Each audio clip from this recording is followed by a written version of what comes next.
All right, we are recording. hmm Scott, Hey, welcome, man. pleasure to be here. The journey Congratulations continues. on all the success. Thanks. It's good. It just took 20 years for digital to catch up on the scripted side, and now finally I get to do the thing that I've been waiting to do, which is really great. That's awesome. So, how did you get started in digital? Well, you, Tim, were so I was out of film school in 2007 with a degree in screenwriting, just in time for the writer's strike, which was a long strike. I Big think timing. NBC beat it a little bit, but it was a long, they're always long with the writers, right?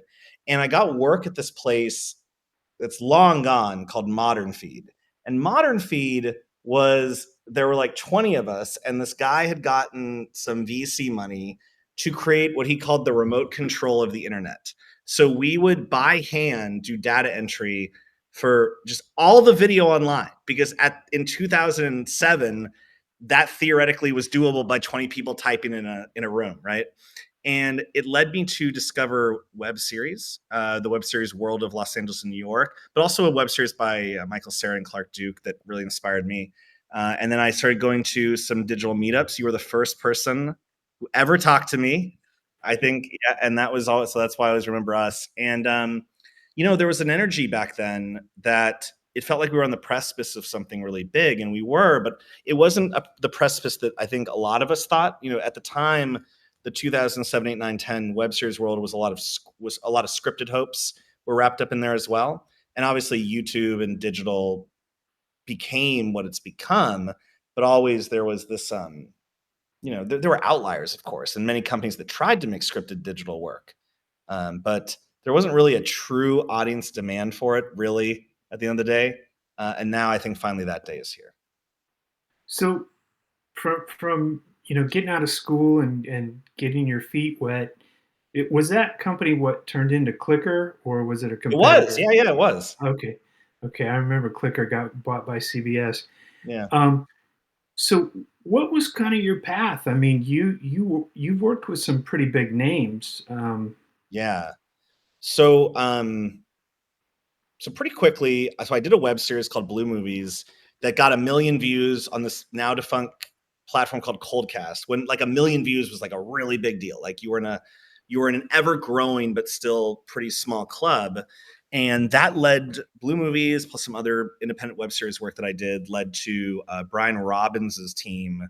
Brian Robbins would eventually go on to become the head of Paramount Pictures and he's a movie director, TV executive producer. And I did ancillary digital content for shows that Varsity Pictures produced. That was his production company. Kept doing web series. And then I was tapped to direct Larry King's talk show. A friend of mine had been hired to do his the social media part of his digital comeback on Hulu. And they were like, "Hey, do you know a director who can make things look really good on a relatively small budget? These CNN guys don't want to do this with us."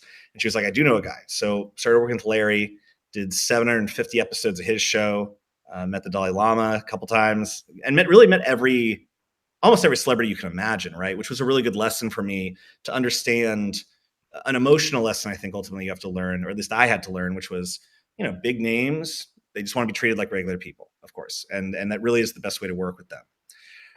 So, along the way of directing Larry's show for 3.5 years, I did a number of more web series, more other projects, things like that. And at one point, the Fine brothers wanted me to take over as I think for lack of a better term, the showrunner of their entire React franchise. And while I really enjoyed the Fine brothers and thought they were really great people, I ultimately decided that for my overall goal, my scripted ambitions, it made more sense at the time to stay with Larry, which afforded me the time to focus on other scripted things. But their manager always remembered that I was, really into the idea of working with actors. And so one day when Studio 71 was looking for someone to take over Dwayne "The Rock" Johnson's YouTube channel, or rather really started, I think is the better way to frame it. He remembered me. I went through a process of talking to them, and they chose me to become what would ultimately end up being the executive producer and main writer and director of Dwayne "The Rock" Johnson's YouTube channel. And we launched him from basically like 12,000 subs that he just kind of had by existing There was no real effort to do it right. And we did this 2 video approach that, and it was really the second video, got him to 1 million subscribers in 11 days. And you have to remember that it was not a given on YouTube that celebrity would work. Kevin Right. Hart had been trying for years. And YouTube, because I think at the end of the day, YouTube, a view on YouTube is, I think, the hardest to earn and really the hardest to grow a subscriber base. Kevin had been trying, but hadn't really built anything like hyper explosive that was really sustainable. And with Dwayne, we really leaned into the scripted piece, and we really leaned into the collaborative piece, and we really leaned into elevating platform specific formats in pitch perfect ways that the audience ultimately responded to. Right, like when I started Dwayne's channel, the prevailing wisdom at the time was just have him vlog, like literally just do the thing. And Dwayne didn't really want to do that, but also I felt like that would be a missed opportunity to give audiences something more, but always in a way that was still what they loved. That's the key, the balance, right? And that's something that Dwayne really responded to as a plan. We then would go on to make things like Millennials the Musical, a 15-minute original musical with Lin-Manuel Miranda that was financed by Disney to support Moana. It no longer is online because of some things that happened around Logan Paul, but at the time we made a 4-part scripted adventure with Logan Paul, Alex Daddario, David Hasselhoff, the at the time very famous rapper designer. There was like a scripted odyssey as he went through like the music industry, trying to navigate Hollywood and earn Dwayne's approval. We also did very solid things like The Rock Reacts, which is just taking the React format and building that up. A lot of collabs. And after 2 years and 100 videos of and this is 2016-17 Dwayne. So like he's a hardworking man. And after 2 years of that, I then went on to and stop me at any point if I should. No, keep going, man. This is all good So stuff. I started a company with a former producing partner called Liquid Light, and our premise was that more, especially actors, but more large personalities would want to work with the guys that built Dwayne's YouTube channel. I mean, Dwayne's channel was, in terms of its goals, just a 100% success. Like it hit everything that we wanted, that they all wanted it to be, right? So we thought more people would want it, and we raised a few $1 million, and our model would be is that we would deficit finance notable names YouTube channels, and for that we would co-own the intellectual property that we created together. If a channel is a container and the subs and the views or what fill the container, the celeb would own that. But all the ideas that came out of it, we would co-own. We did a lot of stuff. We made a Quibi with Jeffrey Katzenberg and Cam Newton. We did a 4-part full-on documentary that I'm really proud of with a boxer. We did a series for Snapchat, an original series. But ultimately, that business had a couple issues that really never allowed it to succeed a lot. Number one was the pandemic did not help. In the middle of us trying to get this thing going, a generational thing happened to us all, and that made the appetite for risk around a YouTube channel not as great. Also, most big names, really big ones, and I think we learned that it really takes a certain strata of celebrity to really make a YouTube channel pop, no matter how good your content is. At least in a few years ago, it's changing all the time. But the sustained need to keep making content, like people think in projects at that level. I don't think they think in like multi-year commitments where you have to put out a video every 1 or 2 weeks. Yeah, Or they're the not other used to always on. really, yeah, and like they're used to like creative things having a lifespan. Even a football season has a Yeah, they like lifespan. their time off. Yeah, well, who doesn't, right? And YouTube, you don't get any time off. So that would be an issue. Or they would have like their friend Rick. And of course, Rick knows YouTube, and like Rick didn't know YouTube. That would be an issue we'd run into sometimes.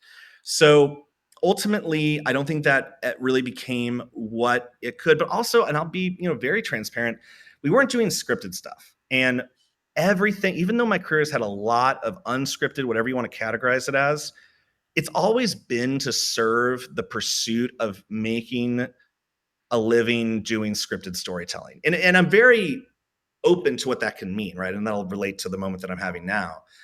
doesn't have to be TV or movies or anything. It's just telling stories with actors and just telling stories with people who are made from the imaginations and used to tell essential truths and fun moments.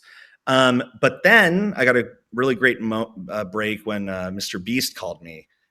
Literally, I was getting interviewed by a recruiter from North Carolina at Mr. Beast, and she was like, and she talked to me for like 3 minutes, started going through the resume, and like two hands like grab the screen and turn it, and it's Jimmy Donaldson, and he's like, "Can you come out today?" And I'm like, "No, I can't come out." I was like, "Okay, this is how this is going to go. It's cool, awesome." But I was like, I can come out in like 3 days, and what was meant to be like a 1 week like consulting thing turned into a 6 month, truly an adventure in North Carolina, working closely with Jimmy Donaldson. And I haven't like talked about this super publicly, but like I was on this thing called Team I.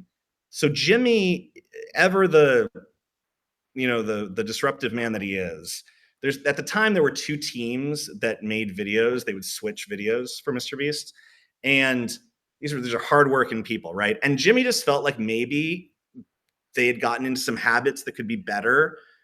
And so he handpicked a group of producers from mostly Los Angeles and New York to be in this thing called Team I, which is we never really knew what Team I meant, but it was meant to be this innovative thing. And we were actually sequestered from the rest of his company, and we were the whole company was forbidden to talk to us except You for were like a Jimmy. mistress. Yeah, it was like an R&D thing, and his main producer and his main like CEO type guy at the time, and we worked with Jimmy very closely for a couple months, and we thought, wow, Jimmy just is so generous with his time. This is incredible. Wow. Well, that actually isn't exactly how it always works, but because he had taken a moment to really try to re-engineer his processes, we got a lot of time with him, and I learned a lot about the way he thinks about things and retention, and but also a reminder that even he runs on gut a lot. There's a lot of things that I say this to people. I'm like, I don't know if Martin Scorsese can tell you exactly what makes a Martin Scorsese picture. He does that really well, and Jimmy has worked very, very hard to acquire this skill and talent that he has, but he just has this extra special sense for YouTube. He just has this instinct that is on the money basically every time he does it. And he also has a really great team of people that he's curated over the years. But did Train versus Giant Pit, which is still one of his highest viewed videos. I was the lead producer, especially on that bit, where Jimmy one day comes into the office and he's like, "Hey, Scott, you've done like big stuff with like The Rock, right?" I'm like, "Sure. What do you got?" And he shows me this video on YouTube. It's got like 20 million views. It's all in a video game engine. It's just a random, weird, memey YouTube video where a train is in the desert, and in the train's path, the track, there is a giant hole, and the train crashes into the hole, and it explodes, and that's the video. And Jimmy's like, can we do this?" And I'm like, "Oh, well, let me make some calls." So then fast forward about 3 months, I'm standing in Texas on a ranch that has limestone under it because Jimmy really wanted straight walls, and you can't have, safety requires a 1-to-1 slope ratio. I learned all this, by the way. I'm not a geologic engineer or a train man or anything. But if you're in what's called a class A0 material, which is rock, you can have straight walls. So we had to find limestone because limestone is a class 0A material. And we had to excavate 30,000 cubic yards of dirt by filling lots of little holes this was all made by professional blasters and things. We filled the earth with ammonium nitrate. We let it rip. I remember the guy in Texas was like, "Whew, I never done 2 trucks before of ammonium nitrate." And I'm like, "Okay, let's do it." So we blow up 30. I mean, it's a mountain out of the earth. And for 24 hours a day for weeks, just men are digging out rock and shipping rock out. And, it's a huge hole. And then we laid 1,000 feet of real track. And probably the craziest part of it all, because I was like the head logistician, we had to move the Federal Railroad Administration, in the same way that the FAA will not allow you to crash planes in their sky, the FRA will not allow you to crash trains on their track. They need it for commerce. So we had to put a locomotive, a 150-ton locomotive on the back of a truck, move it across Texas, and 200 miles across Texas to our track that we laid. And we revved up the engine, we let her rip, and 260 million views later. So, where my journey's So taking you me were now. making vertical walls. Yeah, There we had were to. Oh yeah, it was a harbinger so of what was so to come. so so vertical dramas are not your first vertical No, rodeo. no, no, This no, is your certainly not. second rodeo. My second. It's at the rock walls were my first. Um, and the thing was, I did this incredible video, and I did a second video with Mr. Beast, and it was wonderful. It was a lot of different experiences that I've spoken to, but ultimately a crazy adventure. And I still felt the call of scripted storytelling, and I purposely chose to come back out to LA. I got some work with Rob Deerdeck, kind of just helping him out on socials to allow for a smooth transition for me. And then in February of last year, last year, 24. Someone sent me. I had been talking to Darman a little bit about potentially becoming a lead creative over there, but it wasn't quite right, like the fit that I was looking for, and that he was looking for, I think, ultimately. But someone sent me an article. They're like, "Oh, have you heard of these?" They were called short dramas at the time, and the moment I read about them, I was like, because I remember Crackle, Quibi, YouTube Originals. There's been all these people who've said scripted is really happening in digital, and we should start a business around it. And every time they've said it, I've wanted it to be true. It's the thing I've wanted to say is true more than anything in my entire career. But every time, and I've always dug on the data and tried to scrutinize whether or not it was a real opportunity. Every time it was, heralded. And every time there was always kind of like I guess maybe we'll see kind of attitude. And every time it's not. The audience is not really, doesn't want it. But when you start to dig on these, there was no other shoe to drop. The consumer was really spending the money. They were really watching these things. There were really whales. There were quality to a degree was you could have some questions about, and certainly it was probably very apparent that they were spending a lot on paid acquisition to get the eyeballs. But the revenue was there, and I think the thing that a lot of people sleep on still about micro dramas is the fandom is there. I made a lot of stuff that has gotten lots of views, tens of millions of views, and the ones that the ones with traditional celebs or with Jimmy involved, of course, you get fan mail for those. But like the fan mail around these, when there's not really a lot of like notable names, it's really they fall in love with Jack and Jill, the characters, and the fan mail and the love that people have for these, coupled with the consumer behavior and just the data. I really believe that this is a really powerful moment, and I think it's part of something that's even larger. And I wrote a piece in Tube Filter about this, how we are actually at the beginning of what I'm just calling like a scripted digital boom. Because there's not just micro dramas. There's Darman, there's Alan Chickenshow, there's the group chat, there's Chit, there's Dana and the Wolf and not only are there these ones that get talked about, there are, I truly believe, hundreds of YouTube channels now that try to follow Dar and do scripted content, and a lot of them have millions of subs. They are doing 100,000 views every single video. Like the floor of their views So is really back up for a high. Yeah. second here. Where did you first discover these? Where did you first see them? And how are people discovering them now? So I found them because of a TechCrunch article that a producer friend sent me that was talking about their revenue and how remarkable the revenue was. So And at I that found time, what was it at that time? what do you mean? Like, what was it? Like, what was the model of it all? Or No, you said it was incredible revenue. What was that revenue back then? well, in 2024, it's believed they were. I have a deck I'd have to reference. It was also the growth. Like, I remember that it had been like something like 11,000% growth from 2023 to 2024. And in 2024, it was already on track to do what it did, which was $800 million in revenue in the United States of America.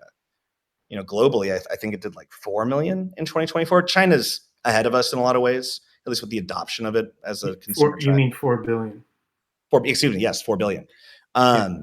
And we're on target this So year to this be. is something that came from Asia to begin with, Yeah, I or was think it Eastern European? no, it's Asia. I think Chinese companies are extraordinarily good at pursuing the data in whatever way it takes them when they're trying to build a product, right? Like I think actually I remember we were at Quibi and we were in a meeting and you almost couldn't have written it. And the exec that was running my show was saying, "Hey, maybe let's bring the episodes down to like 6 minutes instead of 7." The data shows us that like maybe audiences want shorter episodes. And I remember him saying like, "But what do they want? Like 1 minute episodes?"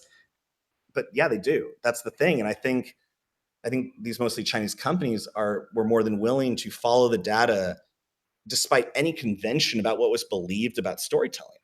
And I think what they discovered ultimately is that audiences want one of the things audiences want is like a 90-minute story, but they want it told in one-ish minute chapters.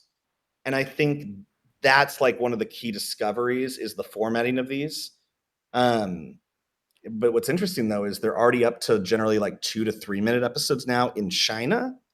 So it'll be interesting to see if that kind of follows as it spreads out to the rest of the world and people evolve around the format. Um, And where yeah. are people consuming these? So people almost exclusively consume them on apps, and each of these apps generally produces their own content. Something that's not talked about a ton is that they also generally license their hits from each other.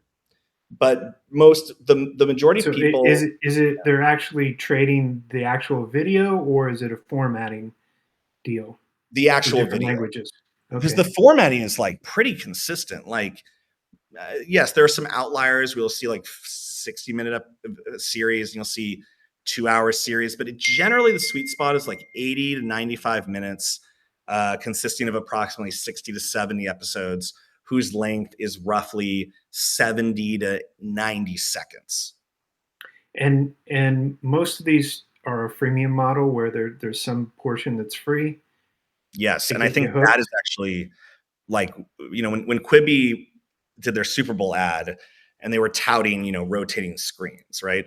That's not the innovation that I think consumers wanted. I think one of the biggest things about these is the app is free to download, and all of these series, just to borrow words that we know, all of these movies, the first 10, 9, 8, 9, 10, 11 minutes, whatever, they're free. So you could watch unlimited first 10 minutes of movies if you wanted. But if you want to watch the Right. 11th, the 12th, the 13th, etc., you have to buy packs of coins. It's a lot like mobile gaming. They're not trying to do like an NFT thing. These are simply just a way to microtransact. And you spend roughly 30 to 50 cents an episode. Or you can get a subscription that generally is 15 to 19.99 a week, which is really interesting, I think. A week, A a week. week, So a week. 40, $80 a month, Wow. right? And people are going in on that. We were featured in an article in the Washington Post where, very successful people were talking about how they spent $200 to $300 a month on these. Really. It's Wow. really interesting. I think it speaks to if you It's an give people addiction. something new. Well, what is binging a Netflix show, right? Like, Sure. good storytelling, I guess one could call it addiction, right? Or it could just call it, wonderful stuff you want to watch. I tend to put on rose-colored glasses for all this, and I'll freely admit that. I have an emotional investment to believe that these are the future that I want them to be, but there's Right. also a lot of data that points in that direction, and that's what we're following Yeah, ultimately, it's data that HBO doesn't have right? Yeah, for their shows, right? And yeah, it seems to be moving a lot quicker now. There's not yet a breakout hit. There's no Sopranos of vertical no, dramas yet in terms of water cooler. Everybody's talking not about yet. their show. Not No. yet. We're working on it. At Second Rodeo, we're trying. That's but I think Now, that's the kind of thing that is getting closer. And there's ingredients that make something a cultural moment, right? And part of that is the acting talent, and seeing that SAG now is creating a new classification for these, um, I think points to this sea change that I think is happening around these. What are typical like in a non-union independent film, you can make any kind of deal that you want Mhm, with an actor. You can give them a day rate. You can pay a minimum wage. mhm, You can also do SAG waivers for that. mhm. What's typically going on here? I mean, are you paying people like, is it like $200, $300 a day, or is there some other structure to it? So it'll depend on the role. It's really interesting in this space because, I mean, of course, we always comply with all labor laws and things like that. But um, for lead roles, we'll be looking between $500 and $700 per day for the Hmm. players. Um, and this is not something that I can quite do yet because I trade a bit of budget. I think it's important to contextualize what I'm able to do in this space. It's pretty rare. This is one of the reasons that I really wanted to work with my drama, which is I might refer to as holy water, by the way, for your viewers. I just mean both, right? Okay. Um, if I say my drama, I mean holy water, my drama. They came to me and they said, Scott, because I was going around town trying to raise money for my own app. This was back in Hmm. 24 when I think that made a lot more Right. sense, which I think, by the way, speaks to how fast the space is moving. Now I think it does not make as much sense for someone like me. I've moved into more of a production slash IP model. Um, but they came to me and they said, we heard that you have been telling people you think you can do these better, but still in a way where people will want to watch them very much, and we would like to give you that chance. And they gave me essentially creative freedom to realize these in whatever way that I wanted to. Now, I was in very close consultation with them, but they allowed me the freedom to make these in the way that I ultimately wanted to. And so what I do is I trade a bit of budget for that, right? I have to put on my producing grit a little bit more, but we're paying people, I think, fair wages for the work. And also what I'm trying to do in the future, and I'll just be fully transparent, I'm not quite there yet, but I think that the idea of a profit participation pool for everyone that touches the project in some way, where we succeed together, could make a lot of sense. And that's something that I also do. Is the upfront fees on this are nothing crazy, but there's back end participation that, if you do a hit, can actually become something really meaningful. And that's the bet that I'm making right now. But here's what's really interesting is, on these bigger shows for like Real Short and Drama Box, actors are commanding easily $1,500, $2,000 a day. Some of the biggest actors will not work for less than $25,000 per vertical series. When you say biggest actors, you're talking about people that are celebrities within vertical dramas. I am, yeah, and it's incredible. We worked with this guy, incredibly talented actor, Jackson Tiller. He is one of these vertical stars, and the fandom around these people is incredible. Like, considering that they have just 100,000 followers on Instagram, it feels like they have 5 million when you put something out with them. I mean, just the posts, the fan pages, like the tagging on Instagram, like it's incredible and it's wonderful. And I think, again, it speaks to kind of what's happening right now. But yeah, there are actors out there who have hundreds of thousands of followers on social media. They are not particularly great at social media. I mean, they're good at it, but they're not like you know creator levels at most of the time. They're actors who work a lot, and they have these followings because of the roles that they play. And those are the type of people that can command these really impressive rates. Cool. Yeah. So, what was the first project that you produced and So the you first one that we directed it as actually, well? yeah. So yeah, I co-wrote it, but I had the woman I wrote it with was a bit more in the driver's seat, and I wanted, because she was a romance author, and most of these are romances. But I brought a lot of my Mr. Beast retention theory practice that I learned, and just some of the meat and potatoes screenwriting that I prefer. I directed it, um, and it's called The Diamond Rose. It's basically a if a Nora and a romance came together. So it's a love story set in the world of a strip club about this woman whose father gets in trouble with the mob for gambling debts. Very, very vertical trope here. and she starts working at a strip club to pay back the mob. She falls in love with the owner of the club, and they get tangled up in this world of crime and all this stuff. And uh, it came out. We came out in June of this year, and it really did well right out the gate. And It's it's kind of like won an award, right? just won a award against all the, I guess I'll use the word elevated verticals that seek to do something bigger with their storytelling and their and kind of break free from the tropes that define these generally. But we went up against all of them and won best thriller at those awards. We were up for best editing at this other vertical awards. Tim, it really reminds me of the first streaming awards. Like, it's crazy, like how the energy just kind of feels the same in a lot of ways. It's different, of course, but it's really interesting. And according to Holy Water, we did 20 million views in the first day on their platform. And I don't have a ton of data, honestly. I mean, I've seen like retention charts and things like that. We did quite well in retaining the audience, up to the paywall and through the paywall and things like that. But their enthusiasm can be measured in our second series, which I just pushed production a couple weeks to get this really awesome location that was made available to us. We're 100% a Go Picture, and Is I'm it a really excited. mansion? What? Is it a mansion?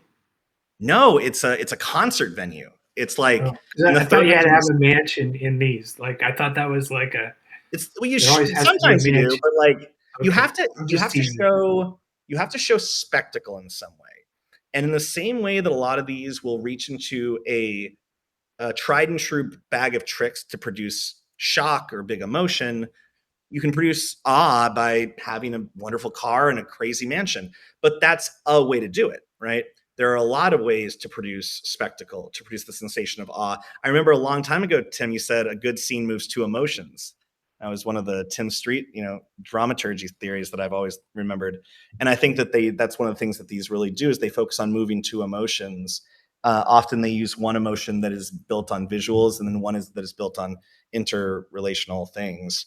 Um, you don't have to have a mansion, but you have to have spectacle.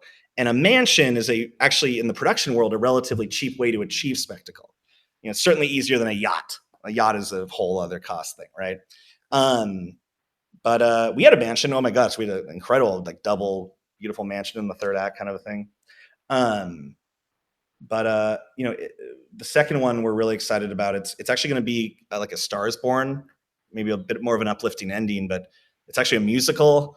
We've got like Okay. 8 original 40-second songs because it's vertical, so you can't have like 3-minute songs. So they're almost Right. like these like Who composites of who songs. needs a 3-minute song, It man? is a You don't 3-minute. need that. A lot of Gen Z like a 2-minute As song. Like, I'll tell you, like one long of as it works on Instagram, man, it's cool. exactly. And it's we're getting a bit more ambitious in the emotions, but what I focus on is it's kind of like the same way with I did when I did the Rocks YouTube channel is if you change things up on digital audiences, or probably audiences in general, like too much from what they like, that there can kind of be like a whoa, I don't want that. But if you take and you show them through real good storytelling, something that feels familiar but just feels a little elevated somehow, and then slowly over time you continue to deliver on everything people love about these, but then you also start to weave in a few, and when I say deep, I don't mean art house cinema deep. I just mean things that I think ultimately result in bigger emotions at the end, a more satisfying ending, crazier stakes, right? You weave those things in. By the time you're in the third act, we're still like a vertical, but we're pretty different at that point. And we just found that to be a very successful approach. Um, start them off with the familiar, and once you earn that trust, and I really mean the word earn, then introduce new ideas and show them that they're in safe hands, and show them a good time, and the rest usually works itself out. Do most of these vertical dramas feel like Skinamax movies?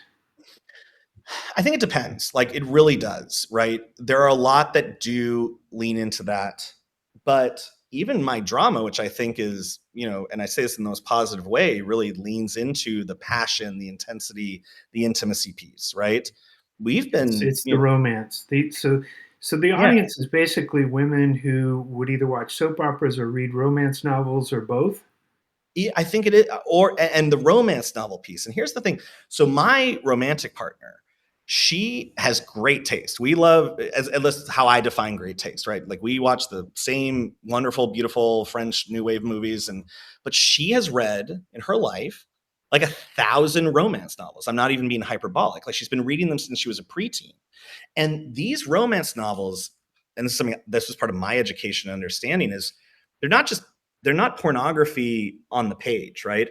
There are scenes of intense intimacy and graphic depictions sometimes of that intimacy. But when you talk about character construction, thematics, the events of the plot, the drama, to borrow a highfalutin word, the dramaturgy of it all, it's really well done. And these authors are really good authors, and that's what we've been leaning into. Is the sex piece is like a requirement of the emotional arc of these characters. It is about, and that's what we do. Is for me, it's like, how can I weave these high heat moments to the point that they're required to tell this story well? And in so doing, I And can go on to do other things. this is, you know, on Apple, right? So there's no nudity in it, right? There's zero nudity. There's zero Zero nudity, and nudity. not usually any simulated sex. It's really the moments before the moment is what these are mostly about. It's the pining, it's the getting close, it's lips being a centimeter away, right? The It's not yearning. really about the actual act of copulation. All right. Yeah. So, are you seeing any other genres making any headway in vertical drama? You're starting to. So you're starting to see young adult working, and you're starting to see the Gen Z piece becoming a bigger part of this. I believe, though I can't say I know because they haven't rolled it out yet, but I believe that uh, Bill Block, formerly of Miramax, is rolling out an app that tends to lean into true crime. I think horror could really make a lot of sense in this. Any genre where there's a rich conflict engine or a rich engine of plot points. I know twist becomes a word people like to use in these. And look, we're writers. We love the very specificity of words, right? The semantics. But it's like, I think of it as just like your job is just to provoke curiosity at a high rate, right? What happens next is really what plot is. Well, what happens next, right? You just have to provoke that curiosity every single minute. What is the basic structure to these short episodes, and how do Yeah, they build into the acts? Like, what right. makes this format different? Well, that's where I think that we're really in the uncharted territory, right? Like, because I've talked to a lot of these apps, and there's different a lot of different theories out there. I think at the end of the day, here's how I do it, and here's how I encourage the writers that we work with. And this is a combination of Save the Cat, Robert McKee, everything I learned at USC. It's a combination of what I learned at Mr. Beast, and then it's a combination of what these apps and the prevailing wisdom there. Um, I'll use like more traditional screenwriting terms, right? So you start on the inciting incident. And this is an important distinction because a lot of movies, like One Battle After Another, which I just watched, it starts on a big moment, but it's not the inciting incident. The inciting incident is when the actual journey begins. And I think a lot of writers confuse having a big opening with starting on the inciting incident. And there's a big difference to that. That's not semantics. The characters decide to go on the journey on page one. In a romance, that means your meet cute is on page one, and it means that their sparks are flying on page two, and it means that they are at each other's throats on well before page three, really.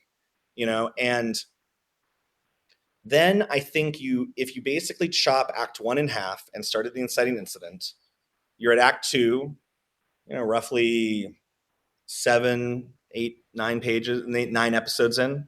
And around episode 9, 10, that's when you're going to hit your paywall, right? So you've got to really create and I would say that's just a really strong plot point too, right? Because you're, that's when the audience is going to decide if the story is worth their time.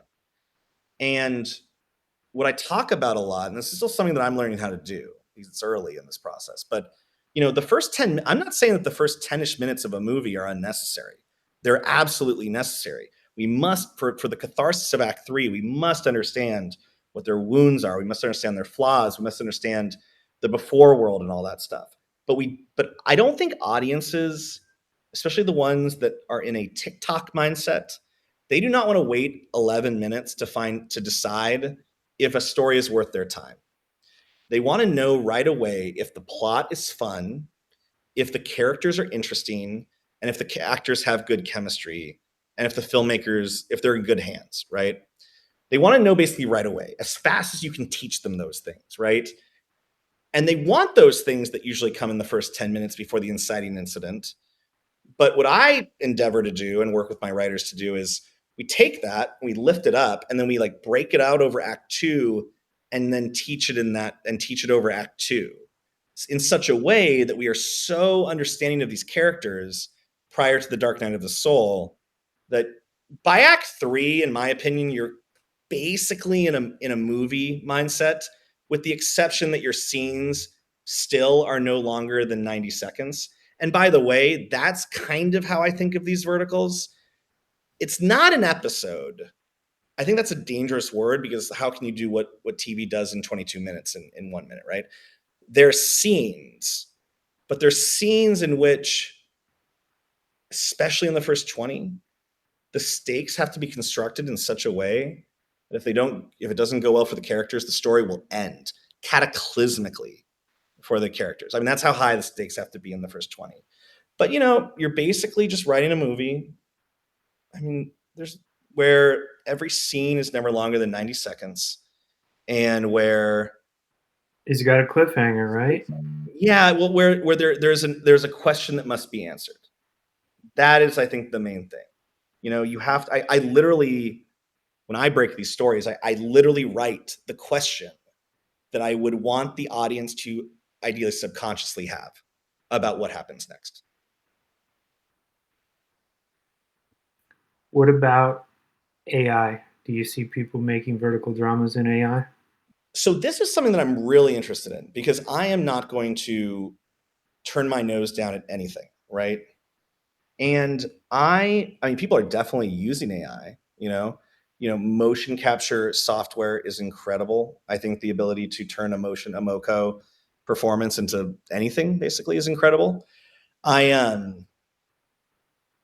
think I'm at a point where I remain watchful on what's unfolding, and I'm looking for like certain indicators that I don't know if I can fully explain, because I knew we would get into AI on this, and I really wanted to come prepared with a lot of thought.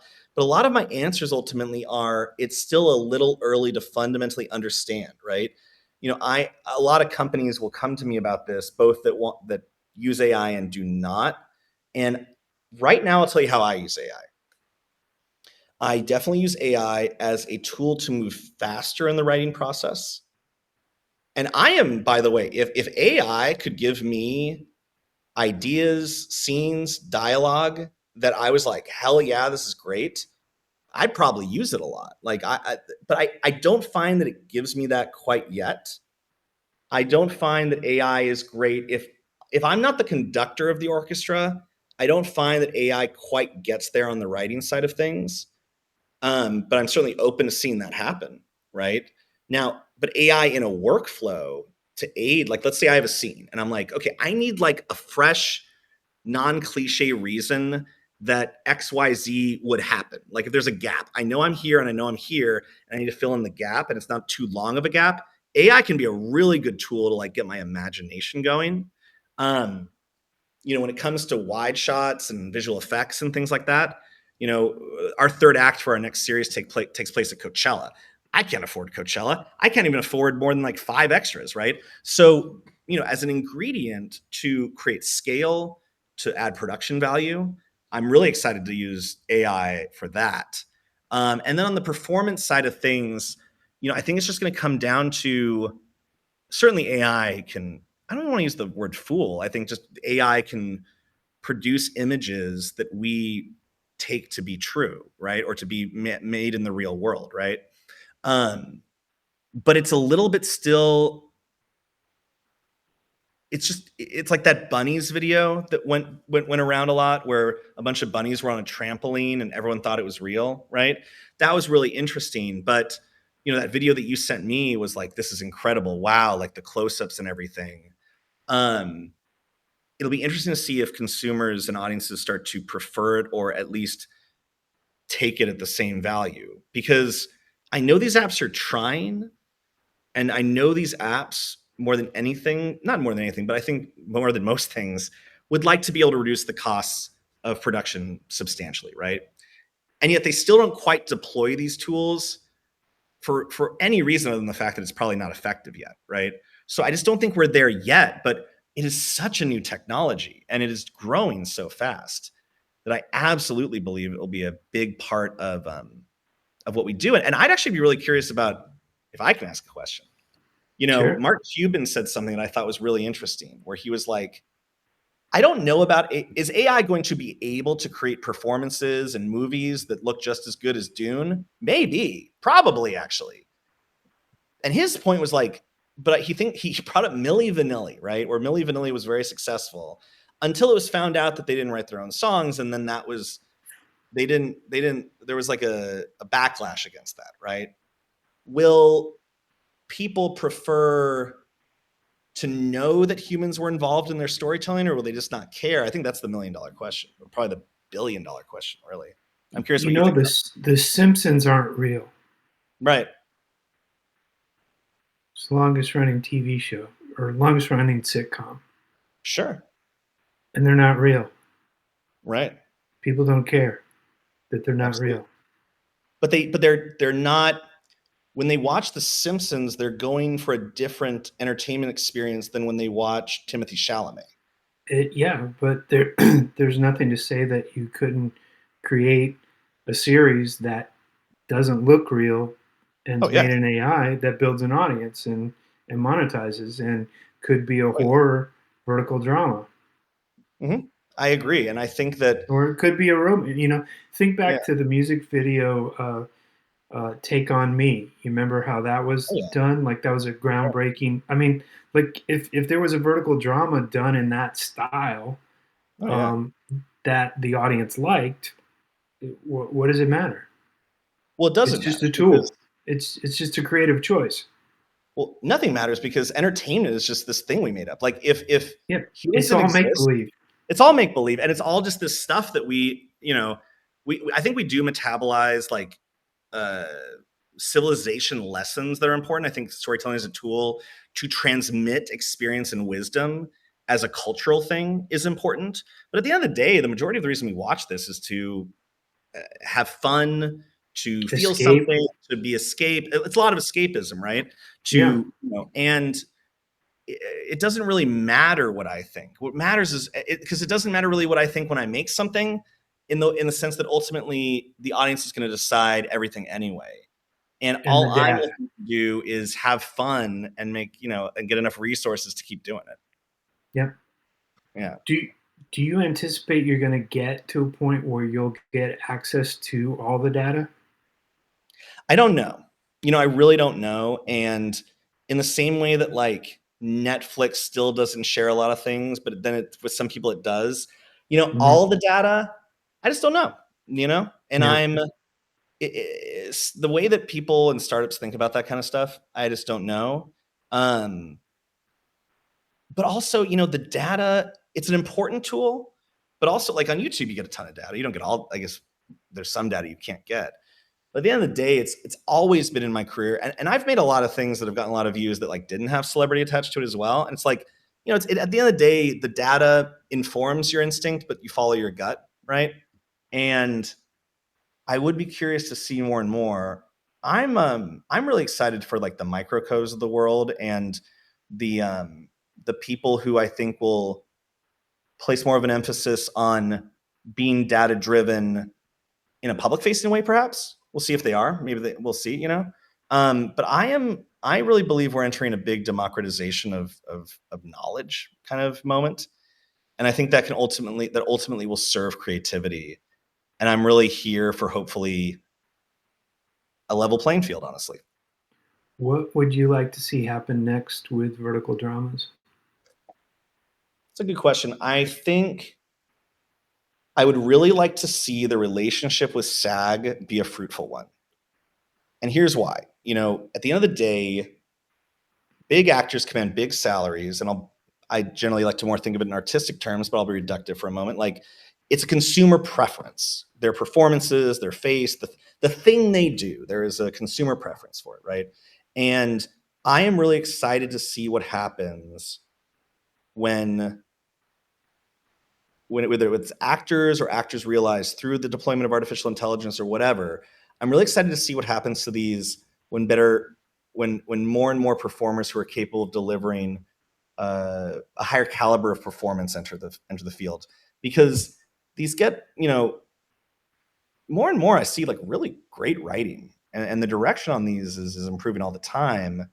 And I think that as really special performances become a part of it, and there are really special performances, but as that happens more and more and more, and then the magic of star power, even small star power, starts to become a part of these things, I think that is from a business perspective, and from, as you mentioned, kind of a hit in the zeitgeist perspective, I think that is the missing piece, because great acting is still a very important component for motion picture images that are not done through the use of a highly generative tool, whether that's AI or the human wrist working. Do you think the rev share is going to continue, or do you think that'll go away on the business end of things? I hope it does, because I think that allowing creative people to share in the risk is something that a lot of creative people would like to do and might be required also. Like, we're entering this world where, like, I mean, certainly gone are the days of Seinfeld, right? I mean, maybe it'll be born again in YouTube in certain ways, but like, well, now that I think about it, though, it's so interesting because there are both giant audiences that can happen via social media and YouTube. Obviously, Mr. Beast being the biggest example of that. But then there can be these really small communities of people, like on Patreon, who are willing to subscribe for the cost of Netflix, so that two people they love can put out something for 3,000 people, which I think is kind of equally as cool. And I'm really interested to see is that it is a good thing for storytelling that the square that it fits into, the geometric shape it fits into, or even the more there are screens, and the more there are varied runtimes, and the more the canvas that you can tell a story on is varied, I think that's better for creativity. And I think that's better for storytelling. And I think it's better for the business of storytelling. So, to go a long way on your answer, I think that I like the idea of sharing in the success and failure of my projects. I believe in my projects, and I would love to take that journey with the people that provide the resources for those things. You touched upon the format itself. Do these deals allow you to shoot it so that you can also distribute something 16:9 on a different platform with the same IP? They want to get there, but and just right now, because I have not shot a lot vertically in a cinematic sense, on my first one I shot 9:16. On this one I'm going to shoot 4:3, but I will still plan for the 9:16 ratio, only because I really want to explore the compositional elements and really build that muscle. But absolutely, I think especially shooting a full frame sensor and having all the information is the way to go. Cool. Yeah. Anything else you want to leave us with? I will leave it with, I don't know who's going to watch this, whether you are beginning your journey or you have found yourself at a time where you're looking at a crossroads in your journey. I've been really fortunate to do some really interesting things in this business, but I want to share that I have never been more excited than the moment that we are in right now. And not just microdramas. I'm very excited about microdramas for a variety of reasons. But even with AI, we are entering a world where if you've got something to say and you've put the time in to learn the discipline and the craft to tell it well with any tool, there's an audience that is excited potentially to watch it. And that was not so true. That has continued to become more and more true over time. Um, 5 years ago, I was asking myself, like, as amazing as my journey's been, should I like become a writer's assistant if I really want to do scripted? Do I have to start all over again? Um, and now I'm really fortunate that there are companies that want to hand me, a reasonable budget to tell what is ultimately a movie in my heart. And it's different, but it's really ultimately a movie. And I'm about to shoot my second movie this year. And that I just want to share that I'm just brimming with excitement for this moment. And for anyone who is facing doubt or uncertainty, hang on. I really think cool days are ahead. Awesome. Thanks, Yeah, Scott. Appreciate it. I'm going I to go ahead appreciate and your time and anyone else's kill time. kill the recording here. Hell yeah.